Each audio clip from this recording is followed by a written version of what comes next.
प्रिय पाठकों, आप सभी का स्वागत है। आज मैं आप लोगों के समक्ष नागार्जुन जी द्वारा रचित कविता कालिदास सच बतलाना लेकर प्रस्तुत हुआ हूँ। तो आइए कविता की ओर अग्रसर होने से पहले कवि एवं कविता से जुड़ी कुछ बातों को जान लेते हैं। जनकवि नागार्जुन जी प्रगतिवादी काव्यधारा के प्रतिनिधि कवियों में से एक हैं। बाबा नागार्जुन जी को भावबोध और कविता के मिजाज के स्तर पर सबसे अधिक निराला और कबीर के साथ जोड़कर देखा गया है। नागार्जुन जी के काव्य में अब तक की पूरी भारतीय काव्य परंपरा को जीवित रूप में देखा जा सकता है। उनका काव्य अपने समय और परिवेश की समस्याओं, चिंताओं एवं संघर्षों से प्रत्यक्ष जुड़ाव तथा लोक संस्कृति एवं लोक हृदय की गहरी पहचान से निर्मित है। उनका यात्रीपन भारतीय मानस एवं विषय वस्तु को समग्र और सच्चे रूप में समझने का साधन रहा है। गहन संवेदनाओं को अभिव्यक्त करती उनकी कविताएं मानव प्रेम तथा प्रकृति के मनोरम चित्र भी प्रस्तुत करती है। कालिदास शीर्षक से प्रकाशित उनकी इस कविता में उन्होंने कविताओं की रचना प्रक्रिया पर प्रकाश डाला है। नागार्जुन जी का मानना है कि जब भी कोई कवि कोई काव्य सृजन करता है तो उसके कथानक और पात्र उसके अपने जीवन को बहुत गहराई तक प्रभावित करते हैं। उन पात्रों का सुख और दुख कवि का अपना सुख दुख बन जाता है। कवि पात्रों की पीड़ा के माध्यम से अपनी पीड़ा का ही चित्रण करते हैं। इस कविता में नागार्जुन जी ने कालिदास द्वारा रचित 3 कविताओं रघुवंश, कुमार संभव एवं मेघदूत को इस कविता का आधार बनाया है। इस कविता में नागार्जुन जी ने महाकवि कालिदास को संबोधित करते हुए पूछा है कि हे कालिदास, सच बताना कि रघुवंश महाकाव्य में इंदुमती की मृत्यु पर जो तुमने अज के रोने का वर्णन किया है, वह रोना अज का था या तुम्हारा? मुझे तो यही लगता है कि रघुवंश महाकाव्य के इस प्रसंग में तुम्हारे ही रोने का वर्णन है। नागार्जुन जी आगे इस कविता में कहते हैं कि कुमार संभव कविता के में भगवान शिव ने अपनी तीसरी आंख खोलकर कामदेव को जला दिया था। इस अवसर पर रति के विलाप का वर्णन भी तुमने किया है, तो मुझे यह सच बताना कि वह रोना भी रति का था या फिर तुम्हारा। मेघदूत कविता में वियोगी यक्ष रागिनी की पहाड़ियों में निर्वासन का समय बिता रहा था। जब आषाढ़ मास के प्रथम दिवस में वह यक्ष मेघ को घुमड़ते देखता है तो उसे अपनी पत्नी की याद आ जाती है और वह उस मेघ से आग्रह करता है कि उसका पूरा संदेश उसकी पत्नी तक पहुंचा दे। इस पर नागार्जुन जी कालिदास से पूछते हैं कि वह संदेश अर्थात कथन यक्ष का था या फिर तुम्हारा। इस प्रकार नागार्जुन जी का तात्पर्य यह है कि कवि कालिदास ने अपने इन कविताओं के भिन्न भिन्न परिस्थितियों में अपने आप को सुख दुख से पूर्ण करके ही इन स्थलों की रचना की थी। तो आइए इस कविता के ओर बढ़ते हैं। कविता में आए हुए कुछ कठिन शब्दों को मैंने लाल रंग से दर्शाया है एवं उनके अर्थों को ठीक नीचे नीले रंग से दर्शाया हूँ। तो आइए कविता के व्याख्यान एवं पाठन से पहले मैं यह कहना चाहूँगा कि अब तक अगर आपने मेरे इस चैनल को सब्सक्राइब नहीं किया है तो कृपया लाइक एवं सब्सक्राइब करें। तो आइए कविता की ओर बढ़ते हैं।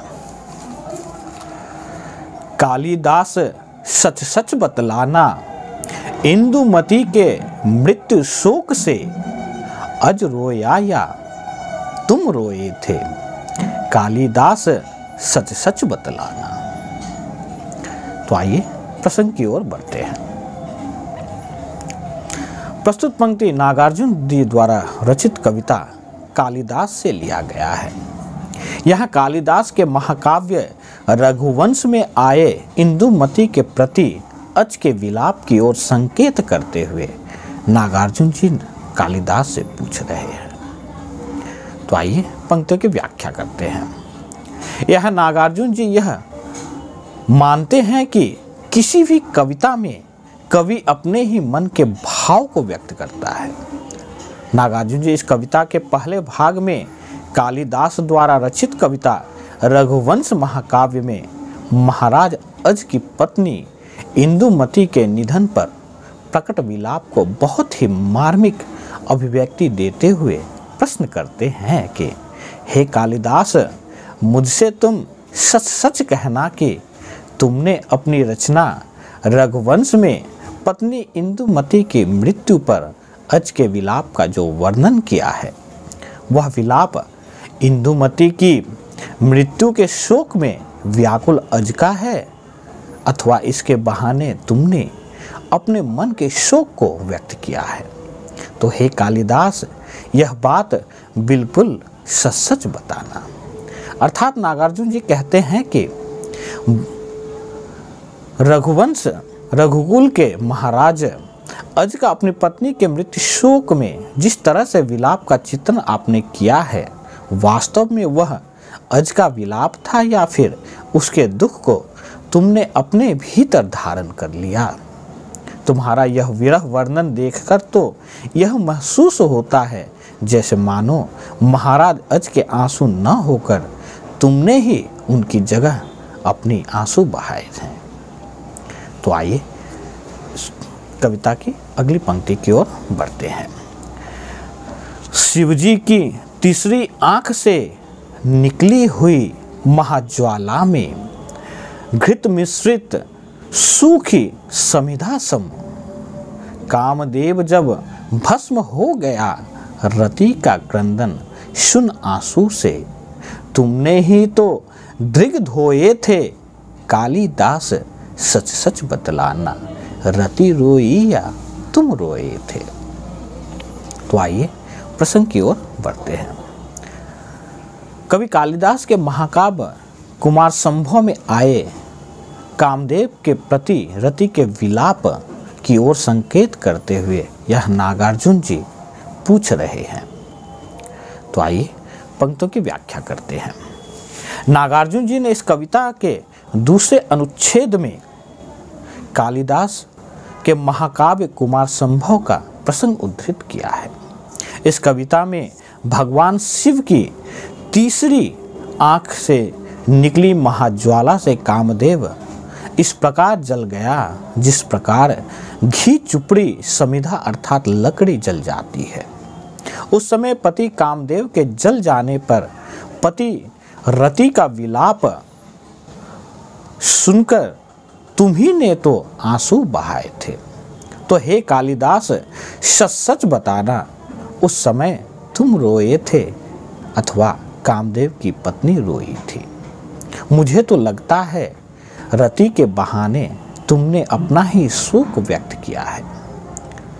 अर्थात असुरों के वध हेतु शिवाजी के पुत्र की आवश्यकता थी। सती के दाह के पश्चात शिव वैरागी होकर समाधि में लीन थे। अतः सभी देवताओं ने शिव की समाधि तोड़ने और उनमें काम भागना जगाने हेतु प्रेम के देवता कामदेव को शिव के पास भेजा। कामदेव ने शिव की तपस्या तो भंग कर डाली, परंतु स्वयं उसके क्रोध के पात्र बन गए। शिव की तीसरी आंख से निकली ज्वाला में जलकर वह राख हो गए।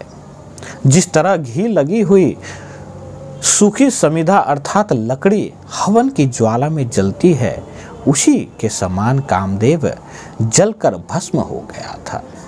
नागार्जुन जी कालिदास से प्रश्न करते हैं कि कामदेव के भस्म होने पर उनकी पत्नी रति का करुण क्रंदन सुनकर क्या तुमने भी आंसुओं से अपनी आंखें नहीं धोई थी?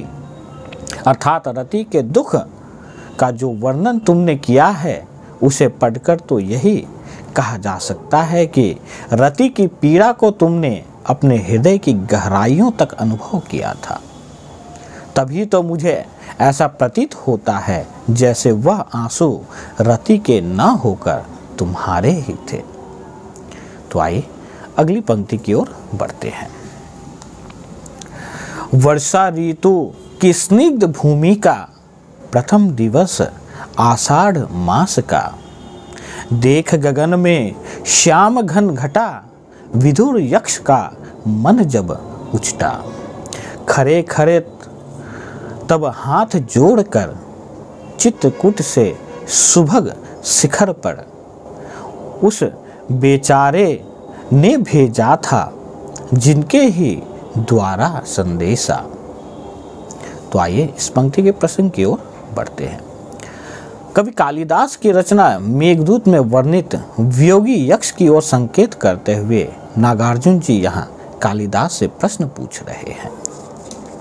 तो आइए पंक्तियों की व्याख्या करते हैं। प्रस्तुत पंक्ति कालिदास की कविता के तीसरे अनुच्छेद मेघदूत महाकाव्य के प्रसंग पर आधारित है। यह नागार्जुन जी कहते हैं कि वर्षा ऋतु की पृष्ठभूमि अति प्रेम भरी और सुहानी होती है। मेघदूत कविता में आषाढ़ के महीने का पहला दिन था और आकाश में काले बादलों की घटा घूम रही थी। उसे देखकर यक्ष का मन काम वियोग से उचाट अर्थात व्याकुल हो गया। तब यक्ष हाथ जोड़कर चित्रकूट पर्वत की सुंदर चोटी पर उमड़ते घुमड़ते बादलों से प्रार्थना करते हैं कि वह अर्थात बादल उसके प्रेयसी के पास यक्ष का संदेश लेकर जाए। अर्थात यक्ष अपनी प्रियतमा को बहुत चाहता था। एक दिन वह प्रियतमा के प्रेम में इतना डूबा हुआ था कि अपने स्वामी धन के देवता कुबेर की सेवा में गलती कर बैठता है। कुबेर क्रोधित होकर यक्ष को 1 वर्ष के लिए पृथ्वी पर रहने का अभिशाप देते हैं। यक्ष पृथ्वी पर तो चले आते हैं, परंतु वर्षा ऋतु प्रारंभ होते ही आकाश में काली घटाओं के घुमड़ते ही यक्ष का मन प्रियतमा के विरह में व्याकुल हो उठता है। वह चित्रकूट पर्वत से बादलों को दूत बनाकर प्रियतमा तक अपना संदेश पहुंचाना चाहते हैं।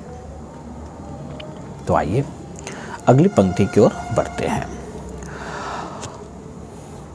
उन पुष्कारत मेघों का साथी बनकर उड़ने वाले कालिदास सच सच बतलाना, पर पीरा से पूर पूर हो, थक थक कर औ चूर चूर हो। अमल धवल गिरी के शिखरों पर प्रियवर तुम कब तक सोए थे, रोया यक्ष की तुम रोए थे। कालिदास सच सच बतलाना। तो आइए पंक्ति की प्रसंग की ओर बढ़ते हैं। कालिदास की रचना मेघदूत में जब यक्ष चित्रकूट पर्वत से बादलों को अपना दूत बनाकर प्रियतमा के पास जो संदेश भेजते हैं, उस बात का वर्णन इन पंक्तियों में हुआ है। तो आइए पंक्तियों की व्याख्या करते हैं। प्रस्तुत पंक्ति कालिदास के तीसरे अनुच्छेद मेघदूत महाकाव्य के प्रसंग पर आधारित है। यह यक्ष द्वारा भेजे गए संदेश का वर्णन करते हुए नागार्जुन जी कहते हैं कि यक्ष का संदेश लेकर जब पुष्प कारावत नामक मेघ उड़े थे, तब क्या उनके साथ क्या तुम भी उड़े थे? यह प्रश्न नागार्जुन जी कालिदास से पूछते हैं। नागार्जुन जी आगे कहते हैं कि हे कालिदास, बिल्कुल सच सच बताना, यक्ष की व्यथा को भरकर और चलने की थकान से चूर चूर होकर हिमालय की निर्मल चोटियों पर तुम कब तक सोते रहे थे? तो हे प्रियवर कालिदास, मेरे प्रश्न का उत्तर तुम सच सच बताना। अर्थात यह नागार्जुन जी का मानना है कि यक्ष की तरह विरह पीड़ा को कालिदास ने भी भोगा था, तभी तो वह विरह काव्य लिख पाए थे। इस प्रकार मैं अंततः यही कहना चाहूँगा कि नागार्जुन जी इस कविता के माध्यम से यह बताना चाहते हैं कि कोई भी कवि जब तक दूसरे के भावों को अपने में धारण नहीं कर लेता, तब तक वह किसी दूसरे की व्यथा और पीड़ा के विषय में नहीं लिख पाएगा। यह कविता छोटे होते हुए भी शिल्प की दृष्टि से अत्यंत महत्वपूर्ण है। यह काव्य विशेष की बात करें तो उपमा, रूपक, उत्प्रेक्षा, अनुप्रास, विप्सा एवं ध्वनि साम्य अलंकार का प्रयोग हुआ है। और साथ ही भाषा की भी बात करें तो लक्षणा एवं शाब्दिक शब्द शक्ति के साथ खड़ी बोली का यहाँ प्रयोग हुआ है। तो अंततः मैं यही आशा करता हूँ कि आज का मेरा यह व्याख्यान आप लोगों के लिए सार्थक सिद्ध हो। आज के लिए इतना ही। धन्यवाद।